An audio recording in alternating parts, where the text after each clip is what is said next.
Mi nombre es Julia Club, tengo 60 años, nací en Guatemala un 20 de diciembre de 1953.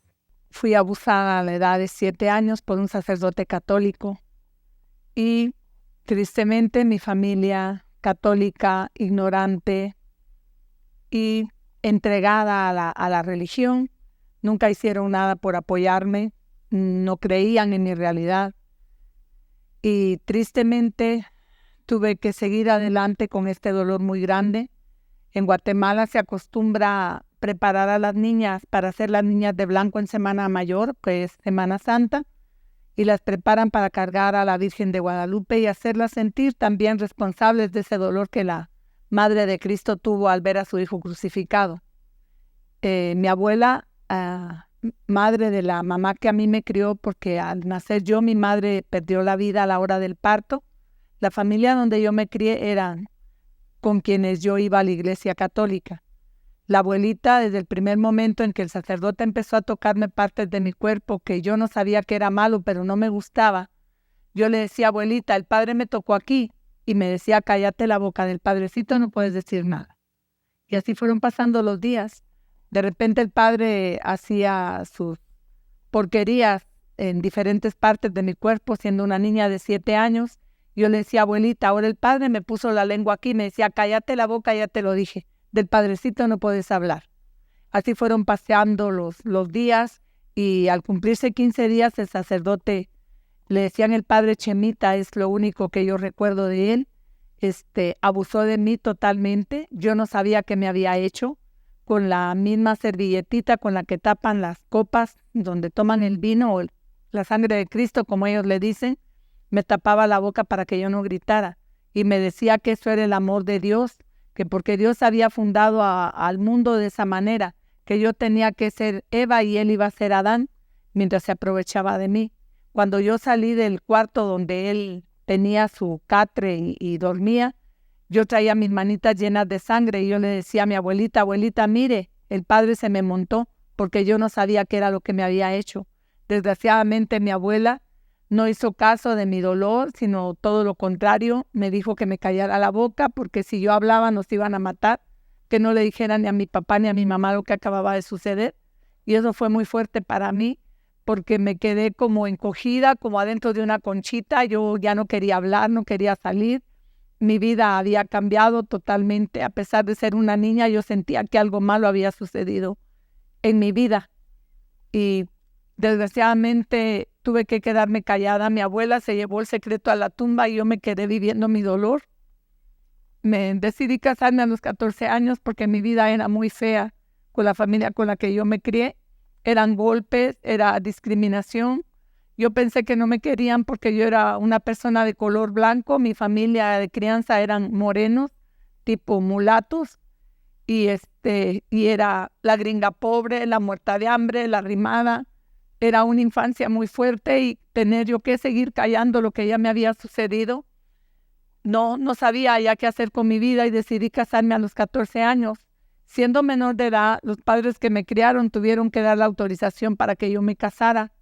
Me casé con un locutor de radio ahí en Guatemala y mi vida fue otro infierno. En lugar de encontrar la familia que yo tanto deseaba, que tanto anhelaba, mi suegra me golpeaba. Al año resulté embarazada. Tuve una bebé a la cual me quitaron al nacer porque me decía que era una escuincla mugrosa y que no iba a poder con la crianza de la niña. Busqué la manera de seguir sobreviviendo en esta otra etapa de mi vida fuerte. Fui abusada por el tío de mi esposo y muchos abusos más que tuvieron que pasar en mi vida. Decidí venirme a México a la edad de 17 años. Mira, yo me robé a mi hija porque no me dejaban estar con ella. Yo me la robé para poder pasar la frontera y ahí me quitaron el derecho de tenerla conmigo porque me dijeron que no traía la firma de autorización del papá.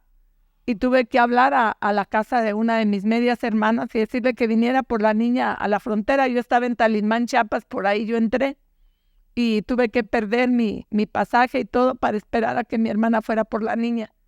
Y también ahí en la frontera fui abusada por los de migración del lado mexicano, cuando ya me dieron la oportunidad de pasar para tomar nuevo camión de este lado de la frontera, también ahí tuve abuso sexual por parte de los de migración. Mi niña fue regresada a la familia de mi esposo y seguí mi camino al Distrito Federal. Busqué a unas personas que me habían ofrecido apoyarme aquí en el Distrito Federal. Eran unos ingenieros y arquitectos de ICA, uno de ellos familiar de un diputado del PRI, apellidado Pichardo Pagasa. Ofrecieron apoyarme con darme trabajo aquí en el Distrito Federal porque ellos fueron a México a construir la Suprema Corte de Justicia, a Guatemala, a construir la Suprema Corte de Justicia. Y ahí ellos me dijeron que si yo quería venir a México, ellos me podían apoyar. Y resulta que el amigo de este hermano del diputado me vendió en una casa de citas. Y ese fue uno de los golpes más fuertes que yo tuve, porque yo no venía buscando ese tipo de trabajo. Yo venía a México por amor, yo no venía por hambre, porque pues en mi casa tenían dinero, había comida, yo lo que quería era una familia. Yo quería ser amada, quería ser aceptada en un seno familiar. Desgraciadamente, pues llegando aquí también tuve varios tipos de abuso y pues trata de blancas, ¿no? Porque el que me hayan vendido en una casa de citas era eso. Y gracias a Dios, yo creo en Él.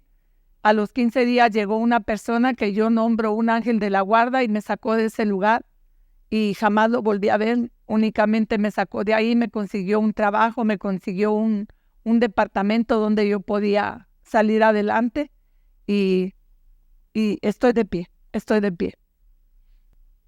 Mi lucha comienza en el 2005 cuando veo en un programa del Canal 40 a la gran periodista Carmen Aristegui empezar a dar la noticia de un sacerdote que había violado a más de 3,000 niños, y eso hace que mi cuerpo sienta como un toque eléctrico y volver a recordar toda mi infancia, el dolor que yo sufrí en manos de un sacerdote católico, me hace salir a las calles y decir ya basta, ni un niño más. En ese momento decido gritar a los 4 vientos que yo fui abusada a la edad de 7 años por un sacerdote católico y decir yo tomo la bandera, voy a defender a los niños de ahora, vamos a denunciar a los curas pederastas y vamos a hacer que la gente despierte y haga conciencia. Un hombre que viola a un niño en el nombre de Dios no lo está representando, todo lo contrario, lo denigra, porque Jesucristo jamás dijo que abusaran de los niños. Ahí fue cuando yo empecé a luchar y más impotencia y más rabia me dio ver cómo cerraban el Canal 40 y corrían a la periodista Carmen Aristegui por tener el valor de denunciar al sacerdote Marcial Maciel, que hoy por hoy se llevaría el récord de Guinness por haber violado a 3,000 niños, incluyendo a sus propios hijos. Empecé a salir un domingo cada mes a la Catedral Metropolitana. Entré incluso en 3 ocasiones hasta el altar a decirle a Norberto Rivera Carrera que dejara ya de encubrir a los curas pederastas, porque aparte de Marcial Maciel, también había otro sacerdote que había violado a 110 niños desde Tehuacán, Pueblo, hasta Los Ángeles, California. Este sacerdote era primo de Norberto Rivera Carrera, llamado Nicolás Aguilar Rivera Carrera, al cual otra gran periodista valiente y honesta, que es San Juana Martínez, había empezado a escribir su historia. Un sacerdote depredador de niños, al cual tampoco se le estaba haciendo nada por cometer estos crímenes, porque para un niño es un crimen de lesa humanidad. Así fue como empezó la lucha de Julia Klug en el activismo en contra del clero pederasta, corrupto y amoral. Me di cuenta porque yo me ponía en las rejas de catedral vestida normalmente como cualquier ciudadana y poca gente se paraba a ver mis cartulinas que yo pegaba en las rejas de la catedral. De repente se me ocurrió usar la ropa que usan los mismos clérigos. Empecé primero vistiéndome de sacerdote común y corriente y vi que llamaba la atención. Después se me ocurrió vestirme de monja, porque también las monjas han cometido crímenes en el nombre de Dios. Ellas abortan a los hijos de los curas cuando han sido abusadas por estos. Ellas también han violado niños, ellas también han hecho mucho daño en las niñas y eso me llevó a vestirme como ellos lo hacen. Primero yo hacía mi ropa a mano, yo le ponía los dibujos que yo creía que iban con el mal que ellos hacían y me di cuenta que sí llamaba la atención, pero también me fijé que les empezó a dar mucho coraje a los curas verme vestida así. Dije, bueno, para llegarme más fuerte a esta lucha en contra del abuso que ellos cometen, incluso comerciando con la fe de la gente, voy a comprarme la ropa original que ellos usan. Y fue como empecé a vestirme como papa, como obispo, como monaguillo, y vi que a la gente le llamaba mucho la atención.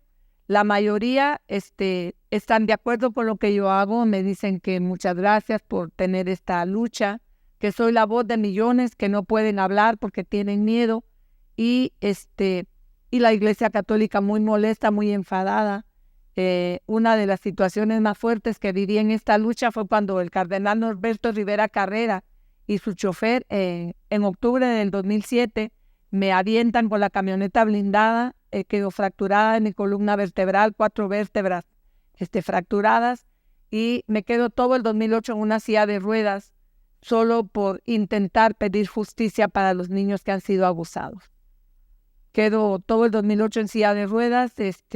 Gracias a Dios y a la fe que tengo en Él, me operan en el Hospital Magdalena de las Salinas un año después. Vuelvo a caminar. Mi intención era volver a la cargada contra los curas pederastas, y a los 6 meses de haber sido operada vuelvo a meterme a catedral a decirle a Norberto Rivera Carrera que diera la cara, porque él tiene varias denuncias en Los Ángeles, California. Él está demandado allá por encubrir al sacerdote Nicolás Aguilar Rivera, y Norberto Rivera ha sido muy cínico, muy cobarde y no da la cara.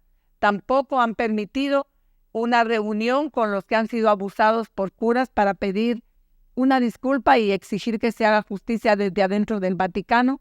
Han estado encubriendo, protegiendo, cambiándolo simplemente de parroquia, y siguen en lo mismo. Y eso da mucho coraje, mucha impotencia, porque seguimos viendo que cada día hay más notas de niños. Hace como mes y medio en Coahuila, 100 niños por un sacerdote. En varios estados de la República, como en Veracruz, el lobo siberiano, que también se ha dedicado a violar niños y mujeres. Una monja que lo apoyaba deteniendo a un bebé de 3 meses para que el bebé le succionara con su boquita el pene a este sacerdote. Yo creo que ya basta de que sigamos indiferentes, que no nos importe el dolor de los niños, y que las mismas familias cobardemente por el qué dirán se callen sin darse cuenta del daño profundo que le están ocasionando a sus criaturas.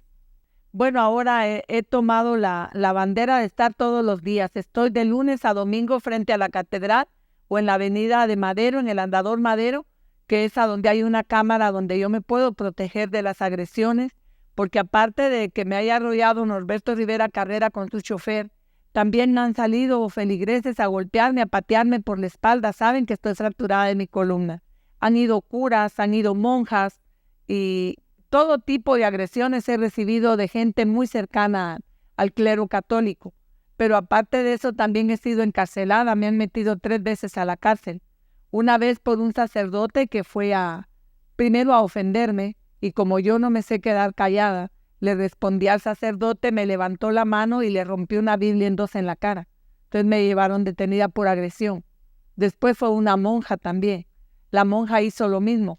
Primero me empezó a tomar fotos, y donde vio que yo pues estaba tranquila haciendo lo que hago siempre, denunciando la forma tan cruel que usan los que se dicen representantes de Dios para lastimar a los demás. La monja también quiso pegarme con una cámara en la cara. Le arrebaté la cámara y le puse sus cachetadas. Igual me volvieron a detener, estuve 6 horas detenida.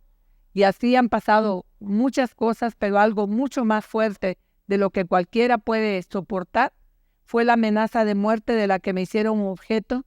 El sacerdote José de la Luz Carrasco Pérez me dijo que le parara mi desmadre en contra del clero católico o me iban a dar donde más me doliera.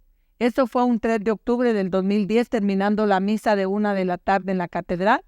Y al tercer día mi hijo único, piloto aviador de la Fuerza Aérea Mexicana, murió en un accidente. Pero para mí no fue un accidente, fue provocado porque a mí ya me habían amenazado 3 días antes con darme donde más me doliera. Así que la muerte de mi hijo, yo hago responsable a Norberto Rivera Carrera y a Felipe Calderón, porque Felipe Calderón también ya traía ganas contra mía, porque yo lo fui a abortar a las puertas de la catedral por sus reformas nefastas, y yo sé que esto fue una orden, matar a mi hijo para parar mi lucha.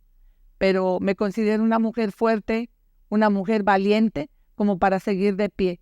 Ahora no nada más voy a luchar por la muerte de mi hijo, sino voy a seguir defendiendo las causas más justas que existan en este país. Personas, incluso gente de la iglesia, manda a que me pregunten que quién me patrocina, que si el PRD me da, que si Andrés Manuel López Obrador, que si Marcelo Ebrard. No, a mí no me paga nadie, porque nadie va a tener el dinero suficiente como para pagarme por la muerte de mi hijo. Nadie va a tener el dinero suficiente para poder callar mi boca, porque mi lucha es por justicia y yo me sostengo de mis propios medios. El papá de mis hijos a mí me dejó una casa muy grande. Al morir mi hijo, pues quedó parte de la casa vacía. Yo rento un departamento que traté de hacer adentro de la misma casa y de ahí saco para sobrevivir. Pero con la muerte de mi hijo, con el asesinato de mi hijo, el ejército mexicano se vio obligado a darme una pensión porque era el más menor de mis hijos, tenía 24 años y no era casado ni tenía familia. Así que yo fui pues la persona que dependía de él, aparte de mi discapacidad permanente, porque al quedar fracturada de la columna, yo ya no podía trabajar y la pensión y lo que rento en mi casa es lo que me hace tener dinero para pagarme mis trajes, mandar a hacer mis lonas, y yo no recibo dinero de nadie, porque el día que uno recibe dinero de alguien, es borrego, es robot, tiene que recibir órdenes y yo no recibo órdenes de nadie. Mi lucha es fuerte, incluso ha habido personas que han ido a decirme que le pare a mi desmadre, que porque estoy perjudicando al partido, Yo no pertenezco a ningún partido político, a mí nadie me tiene por qué callar la boca porque no recibo ni dinero, ni órdenes, ni ninguna otra situación de organizaciones tampoco. Ya me han dicho que estoy perjudicando al PRD, yo no pertenezco a ellos, no tengo por qué perjudicarlos si no utilizo ni su nombre ni su uniforme para mis manifestaciones. Mi manifestación es pacífica, apegada a derecho, y es un derecho constitucional, el artículo 6º y 9º de la Constitución. Son quienes me amparan para yo seguir haciendo lo que hago. Ahorita nos están queriendo quitar este derecho constitucional y pretenden tratarnos a nosotros como si fuéramos los delincuentes, cuando los delincuentes son los que nos malgobiernan y los que están predicando en un altar el amor a la vida, cuando ellos son dueños de la fábrica de armas Pietro Beretta, cuando ellos trafican con órganos, trafican con niños desde el Vaticano. Yo no puedo quedarme callada, yo voy a seguir de pie. Tengo ahorita una amenaza de los jóvenes que se hacen llamar las Juventudes del Papa. Llegaron a Madero a decirme que me van a cortar la cabeza y la van a hervir también, que me van a sacar las vísceras.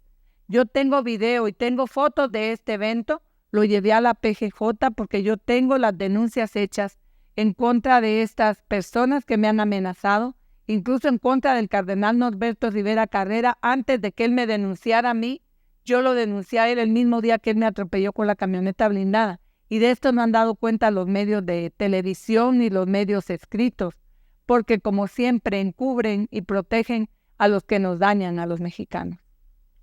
Honestamente sí agradezco mucho a las personas que han hecho el favor de compartir mis videos en YouTube. Estas niñas de preparatoria, niños de escuelas secundarias, jóvenes universitarios como ustedes que me están dando la oportunidad ahorita de abrir esta puerta de la universidad. Es muy importante para mí porque los medios de comunicación me tienen vetada. ¿Por qué situación? Porque los medios de comunicación en este país son comparsa de la iglesia y del gobierno criminal. Nunca van a pasar las notas de gente que lucha por justicia, por amor o por la dignidad de los demás. Sí tengo el apoyo, incluso a nivel mundial ahora, a través de un video que se llama Soy católica pero no pendeja. Ese video le dio la vuelta al mundo y gracias a ese video están viniendo muchas personalidades a buscarme, me han ofrecido películas, me han ofrecido reality show, me han ofrecido muchas cosas. Yo no acepto porque no lucho por dinero, ni por fama. Yo lucho por justicia y por amor. Y sí, el pueblo en general, la mayoría me apoya. Unos cuantos son los que me gritan hereje, sacrílega, que me voy a ir al infierno, que estoy loca. Pero qué bueno, porque los locos hacemos historia. Los pendejos no aparecen en ella. Pues ya rebasó fronteras y eso me hace sentir orgullosa de haber escogido ser nacionalizada mexicana, porque es una voz de una mexicana más en defensa de los niños. Y lo que yo busco con esta lucha es que se encarcele a Norberto Rivera Carrera, que es el principal protector de violencias en este país, y a los curas que siguen niños. En Puebla tenemos otro cura también que violó a 15 niñas, diciéndole a sus mamás que las niñas tenían el poder de trabajar para el Señor. Se las llevó a su iglesia, violó a 15 niñas, no a todas a la vez, sino una por una se fue llevando, y los padres de familia, por miedo a ser excomulgados, no quieren denunciarlo. Ya basta de seguir callándonos. Por eso yo admiro mucho a San Juana Martínez y a Carmen Aristegui por el gran valor que han tenido, porque ellas me han inyectado a mí también, al verlas, la fuerza para seguir adelante. Sé que no es imposible, sé que nos va a costar mucho, pero yo me he dado cuenta en estos 8 años que acabo de cumplir, de estar en las banquetas día con día denunciando estos abusos, que la gente está reaccionando. Me di cuenta ahora en Semana Santa que cada vez son menos los que van a idolatrar, a adorar estas imágenes que hacen una burla de lo que fue la pasión y muerte de Cristo, porque se cree que Él venció a la muerte en la cruz, y la Iglesia Católica, para comerciar, lo sigue crucificando cada año. ¿Por qué 8 días para sacrificar a un ser humano y un día para su nacimiento? Eso es una estupidez. Es muy denigrante para el mundo que se haya subido a los altares a un personaje que fue protector de a nivel mundial, porque no nada más fue la protección que le dio a Marcial Maciel, también protegió a varios obispos que tenían que ver también con los legionarios de Cristo, encubriéndolos dentro del mismo Vaticano. El papá del Papa Ratzinger a 300 niños del coro de Roma, y como si no hubiera pasado nada. Y que a este señor lo hagan santo es una puñalada a la fe, porque hay personas tan ignorantes que van y veneran un muñeco de cera, que van y veneran una medalla que dicen que es milagrosa. Muchas personas no lo supieron, pero en una caravana donde llevaban al muñeco de cera de Juan Pablo II, la carroza llevaba también otras camionetas donde llevaban las medallas milagrosas, y en Nayarit se les volteó la caravana y murieron calcinadas 6 personas. A mí que me digan dónde está el milagro. Si fue un milagro de Dios mandándoles una experiencia de este caso a las personas para que entiendan que la misma Biblia lo dice, no tenemos que adorar ídolos, ni personas, ni cosas. Y esto que están haciendo es comerciar con la necesidad y con la miseria de las personas que no entienden que Dios nos ama a todos y que no necesitamos pagar ni comprar amuletos para que la vida nos cambie. Simplemente ser nosotros honestos, ayudar al que más lo necesita. No necesitamos de amuletos de ninguna clase. Y es aberrante que hayan hecho a Juan Pablo II santo, y yo le cambié un poquito a la canción de Amigo que tanto ha promocionado la televisión en México, el Canal 2 y el Canal 13 de TV Azteca. Y la canción de Amigo yo le hice algún cambio por ahí que dice: Juan Pablo II, tú eres realmente un cochino, encubres curas pederastas que niños. Tu corazón es una cloaca de puertas abiertas. Tú eres realmente una mierda en horas inciertas. Benedicto XVI siempre fue tu gran amigo. Bendijeron a Maciel mientras que era niño. Benedicto XVI siempre fue tu gran amigo. Protegieron a Maciel mientras que él era niño. Guácala, guácala, guácala, guácala, guácala, guácala, guácala, guácala, guácala, guácala, Juan Pablo II no merece estar en los altares o que le pongan el santo de los... Gente que esté equivocada, gente que es ignorante y fanática, porque yo no estoy hablando mal de Cristo ni estoy hablando de ninguna religión, pero para mí, en realidad, las religiones son el arte de verle la cara de pendejo al que se deja, porque Jesucristo no vino a poner religiones ni vino a construir templos, esos templos blanqueados llenos de ratas y víboras allá adentro. Jesucristo vino a decir que nos amáramos los unos a los otros.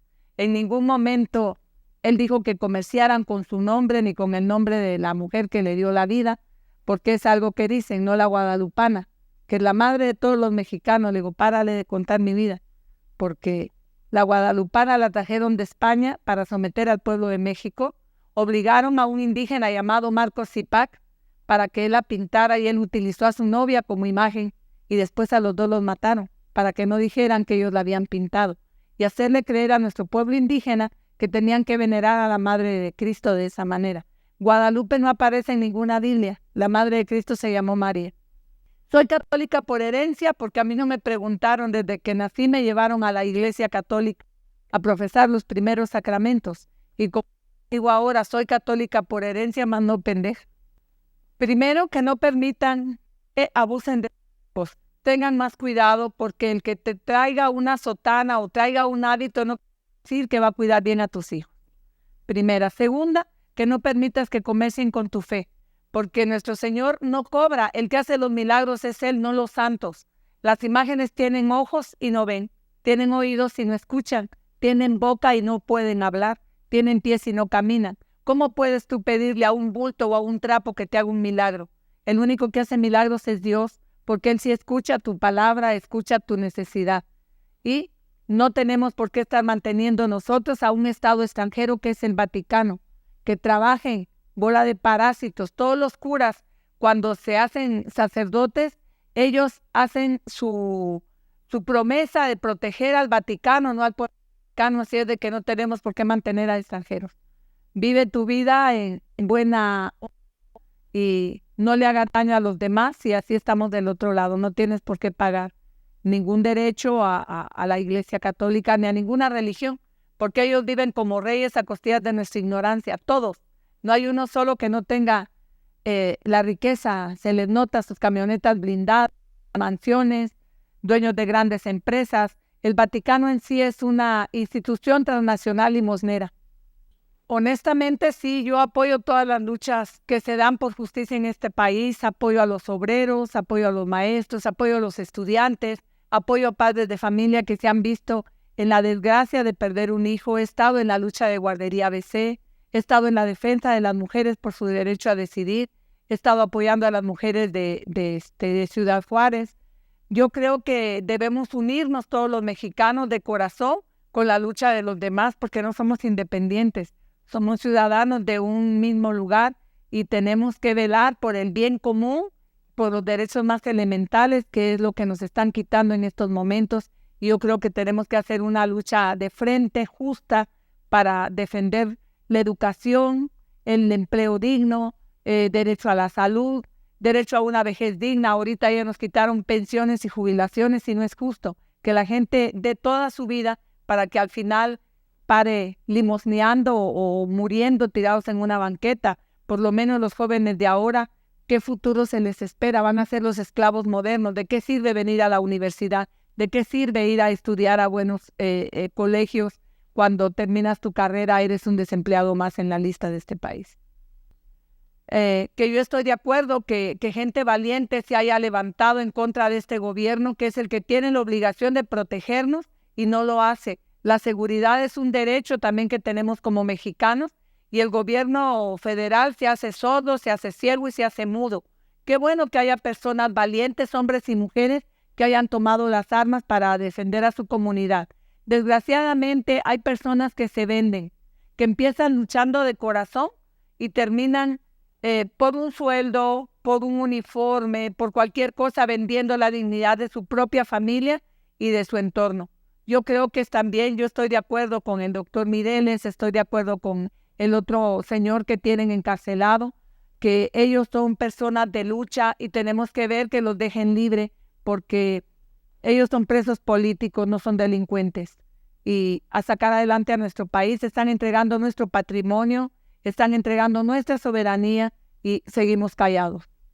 Gracias a ustedes, y es un honor. Les agradezco el apoyo que me han dado, porque es una ventana grande para que nosotros podamos ser reconocidos, también que sepan que hay gente luchando en la calle, que no nada más los que salen en los canales de televisión pagados. Gracias.